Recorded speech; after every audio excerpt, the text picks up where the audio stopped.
Bismillahirrahmanirrahim. Bismillahirrahmanirrahim. Tətyo बच्चों इस रात सबक पोर यमेक अनुमान अवल सवल यानी आटुक पाटुक रिजिक यस गैर मुनासिब रिजिक खेवान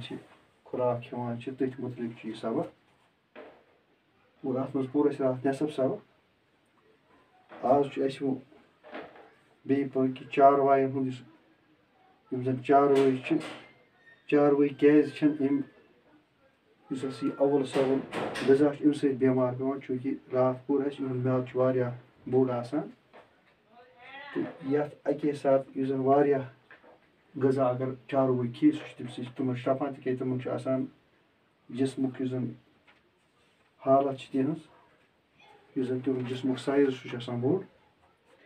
तो अथ पे मास्टर जी कोर्मुत रूही सवाल कि चारवाई क्या अगर इंसान पेवान बेमार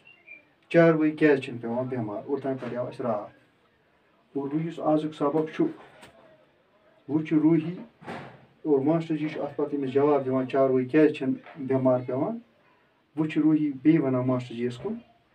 सर इंसानस गछ ना मुतवज़िन गजा आसुन दपान मुतवज़िन गजा सेहत ठीक रोजान और मास्टर जी वापस वनान तह पोज गजा गछ मुतवज़िन आसुन साफ आसुन और बंद गन साफ आसुन खेन वोल गछ अथ तो दंद हमेशा साफ थाउन अमा पोज अवल सवल गो न मुतवज़िन गजा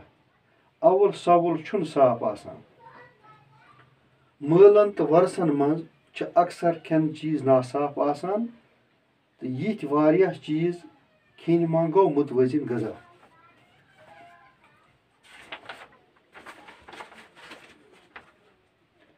अदनान अदनान जन बेमार पेमुत बच और सह मास्टर जी कुन वन सर तेल क्या गो मुतवज़िन गजा मास्टर जी वापस वन मुनासिब मिकदारस मज अके साथ कह साफ तो शुद्ध चीज खेन मसलन सुबह जन खे कह चोचहन चाय प्यालहन चोच सच माछ रच हना तो सथ ठूल हना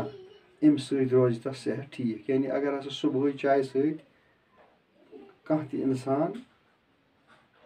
चचहन खे चाय प्यालहन चे चोच सत माछ खे सुत खे ठूल खे यह मुतवज़िन गजा अम रोज सेहत ठीक तो अदनान वन वापस सर मे तोर वन फिक्री बह क्या बेमार गोमुत लास्ट पे अदनान वन जनाब मे तोर फिक्री क्या मे खियोमुत कह मे खियोमुत साफ गजा कह बह क्या बेमार मे तोर वन फिक्री और अथ गो सबक यह वोत तोर अवल सवल क्या गो मुतवज़िन गजा क्या गो यह तोर तह फिक्री अम गो सबक अनुमान अवल सवल यह गो अख्तामस